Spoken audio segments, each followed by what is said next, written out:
Hello, and it's that time of the week again where we separate the contenders from the pretenders when it comes to your fantasy lineups. We are talking starts and sits for week number 14. You know, right now, when we look at that quarterback position, you're starting Lamar Jackson, Tom Brady, Matthew Stafford, Josh Allen, Kyler Murray, Dak Prescott. These are guys you are getting in your lineup each and every week, regardless of the situation or the matchup that they are facing. Now, what we need to know right now is how do we win to get in on those playoffs? How do we jockey for those first round buys? Here are a couple quarterbacks that could help you. One right off the get go, you're going to be like, really? Really, Matt? You're going to go there? I am. Cam Newton versus Atlanta. Dare I say it? Newton is back once again. I'm back. Well, at least for week number 14. Hear me out before you start coming at me here. The Panthers let their offensive coordinator, Joe Brady, go. Matt Rule wants to rule this offense with a good old-fashioned ground and pound running game. We heard him talk about it a couple weeks ago. Joe Brady then turned around and threw the ball for 45 times. There's probably a good reason why he is out and the running game is back in. And what better way to issue the running game in with no other than Cam Newton, one of the top Konami code quarterbacks in the National Football League. Look, Atlanta, they're giving up on average 2 passing touchdowns a game. They're giving up 260 yards through the air. But Cam Newton, he makes a difference with his legs this week against the Atlanta Falcons. Another quarterback who makes a difference with his legs, Taysom Hill versus the New York Football Jets. Yes, he is trending in the right direction right now to be starting. Him and Alvin Kamara, more on that a little bit later, look like they are at practice here. They're going to get going. But you know what? We're worried about his mallet finger or whatever. We don't need Taysom Hill's fingers. We don't even need his arms. Give us some Taysom Hill and the run game. He threw 4 picks last week. No big deal. He still ran for 100 yards. He still put up 25 fantasy points. He was still a top 5 fantasy quarterback at his position thanks to his running ability. Book him in against the New York Jets team that basically is a top 5 option each and every week against the run game. So that kind of brings up that floor of Taysom Hill a little bit. Who am I sitting this week? I am not trusting my playoff berth at all on one Teddy Two Gloves Bridgewater versus the Detroit Lions. Yes, they are playing the Lions. I get it. But I use 17 fantasy points as my metric when talking about a solid start among a fantasy quarterback. And Teddy Bridgewater, he simply hasn't been able to qualify for that. In 5 of his last 6 games, he hasn't even reached 16 fantasy points. And with the playoffs on the line, there are better options out there. Now, at the running back position, Jonathan Taylor, tough to replace. He is on a bye week this week with the Indianapolis Colts. Najee Harris, Alvin Kamara, who looks like he's trending in the right direction. You're going to put him in your lineup. Now, Mark Ingram, he looks like he's going to be out based on COVID, so that boosts up Alvin Kamara just a hair. Ezekiel Elliott, you're starting him. Austin Eckler, you're going to start him every week, and you kind of have to feel that play with Nick Chubb each and every week. Going against maybe your better judgment this week, you got to start Nick Chubb. Now, here's some other running backs that you need to start this week, starting with the Denver Broncos. Javonte Williams versus the Lions. Maybe one reason I tear Teddy Two Gloves down is because I have nothing but love for Javonte Williams. I don't even care if Melvin Gordon returns this week. Please don't, by the way. But in the event that Gordon does return, and it sounds like he is going to be involved in one way, shape, or form, Williams goes from basically an RB1 down to an RB2. No big deal. Still totally worth it. Look, 23 carries, 102 yards, 9 targets, 76 more yards. I remember watching Aladdin, and if I'm the Broncos, I ain't putting that genie back in the bottle anytime soon. Fire up Javonte Williams. Another running back to fire up. Antonio Gibson versus Dallas. Listen, we joked about Antonio Gibson's fantasy production last year and how 60% of it, or whatever that number was, don't fact check me, came against the Dallas Cowboys. 40 carries, 4 touchdowns, 243 yards last year against the Dallas Cowboys alone. Yeah, McKissick, he's back at practice, but the football team has made a commitment to that run game. RB3 the last 2 weeks, that is Antonio Gibson. 294 rushing yards, 71 carries. Again, over the last 3 weeks. Yeah, I'm feeling Gibson this week. Some other running backs I'm feeling pretty good about. They kind of go with Josh Jacobs, volume play. Saquon Barkley, this is a game where Saquon's back. At least only for week 14, much like Cam Newton. I think he has a big week against the Los Angeles Chargers. Elijah Mitchell going through concussion protocol. I feel good about him. Chuba Hubbard, this may be the last time for him to have a big week against Atlanta as Carolina looks to establish the run. Those are some guys I'm looking also to, but let's turn our attention back over to the guys I'm not feeling good about, one of those being James Conner versus the Los Angeles Rams. The Rams are second in yards per carry allowed at 3.8. That's a pretty good defense and have been one of the top run defenses all year and currently sits seventh amongst all defenses out there. That's right, seventh. They've only allowed one rushing touchdown in the last 3 weeks. And Conner, while he has been one of the top running back plays this season, especially after Chase Edmonds went down, I'm just not feeling it this week. Another one I'm not feeling, and this one hurts. This is like ripping off a Band-Aid on top of a Band-Aid, which was glued on by another Band-Aid, or however you want to look at it. James Robinson versus Tennessee. I want to start Robinson with every ounce in me, but I cannot get behind it this week. I want to believe it's not James Robinson. It's Urban Meyer.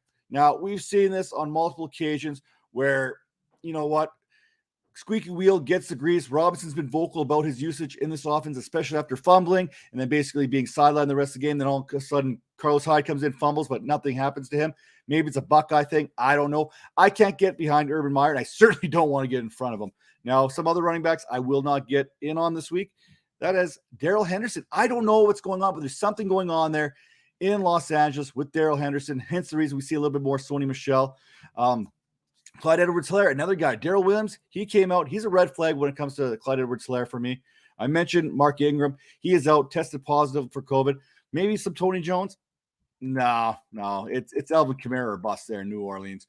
Now heading over to the wide receiver position, Cooper Kupp, Devontae Adams, Tyreek Hill. These guys you start each and every week. Again, doesn't matter. Now, who are some guys that I feel comfortable with this week? Okay, monitor the injury report because two of these guys on here are battling a little bit right now. Mike Williams just kind of got put on that COVID list with Keenan Allen. Now he's got the New York Giants this week. And whether he goes off and produces a top 6 type week or puts a solid wide receiver 2, that all depends on how he obviously gets back into the COVID protocols, but Keenan Allen as well. But the path to production is definitely there this week for him against the Giants, who have allowed top 15 fantasy receivers in 4 of the last 5 games.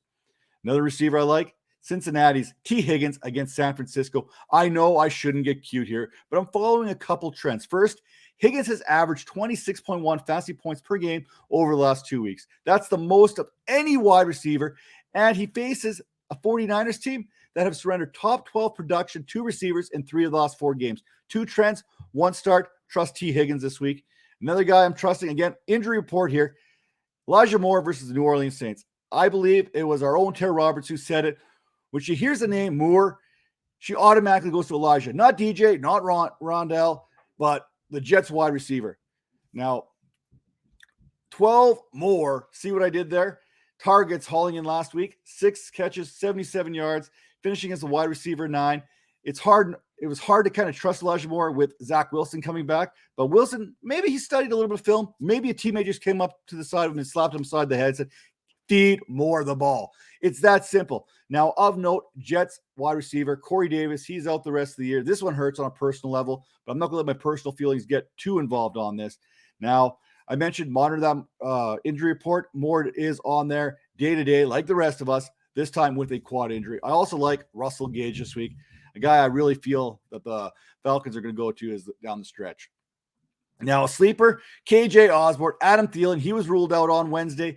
Someone's going to get that production. It's going to be KJ Osborne and maybe a little tight end a little bit later. Now, guys, I'm not trusting, I'm not starting right now. Kenny Golladay versus those Los Angeles Chargers.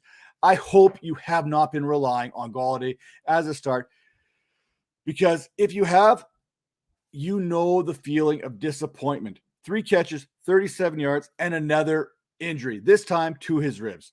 When the going gets tough, Golladay gets on the injury report. It's been a kind of a trend that I'm not sure I feel comfortable with now. No Sterling Shepard, no Kadarius Toney, still no targets for Kenny Golladay over the last 2 games, as he has only seen a 16% target share. Can't trust him, won't trust him. Another guy that hurts me not to start this week, Brandon Cooks versus Seattle. He started the season hot, and he's really fizzled out since week 10. Since week 10, Cooks is averaging 8.6 fantasy points per game, and this week's matchup against Seattle is less than ideal, as the Seahawks have allowed the 3rd fewest TDs to receivers this season. It's going to be Tyrod Taylor or Davis Mills under center. No one knows, nor does it really matter. And of course, you know my feelings of Courtland Sutton. Can't trust him, won't trust him. 23.8 yards, 1.8 receptions since Jerry Jeudy's come back. you can't get in on that. Marquise Brown, another buyer beware. Cleveland, they're one of the top teams against. I think they've allowed one top 10 receiver since week number 6.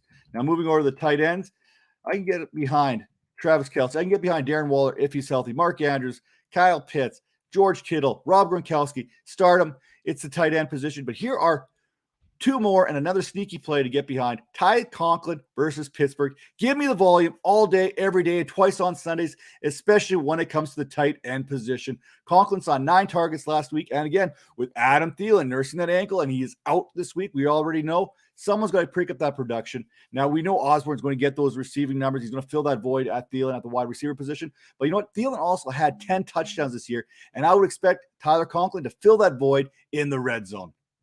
Another wide receiver I'm feeling, Gerald Everett versus Houston. Yes, he fumbled twice. Yes, he lost 2 fumbles there. But you know what? Give me those targets. 6 more targets last week. He gets a Texans defense that's 23rd versus tight ends in fantasy, allowing 6 touchdowns, 653 yards to date. Yeah, I'm feeling okay about that. And a sneaky play, Austin Hooper versus the 30th ranked Ravens defense versus tight ends. Njoku's trending towards the out. Ravens are banged up. We know they're hurt back there. This has a little bit of sizzle, a little bit of smoke, a little bit of fire for one Austin Hooper. Now, buyer beware. I throw this out there every week. Evan Ingram, he's going against the Los Angeles Chargers, 27th ranked D versus tight ends. And he's got Jake from State Farm on him, or Jake Fromm from State Farm, or however you want to call it. Move along. There's nothing to see here once again. Another tight end I can't trust, I can't get behind. Tyler Higbee versus Arizona. Arizona has absolutely been brutal on opposing tight ends all season long. One of the tops in the league. Now, Higbee, 1 touchdown in the last 7 games. And OBJ, Mr. Beckham Jr. has been getting his. It's not Van Jefferson. It's not Cooper Kupp that's losing targets and opportunities. It's been Higbee. And I see that continuing on again this week. And there you have it, your starts and sits for week number 14. If you appreciated this video, give the old-fashioned thumbs up, hit that subscribe button on the Vipers Network. And if you're listening to us on a podcast, Apple, Spotify, Anchor, whatever that may be, take a second, rate and review. Drop those comments wherever you get an opportunity to do so. And hit me up on Twitter at Matt Donnelly FF. And we'll catch you next time. Take care now.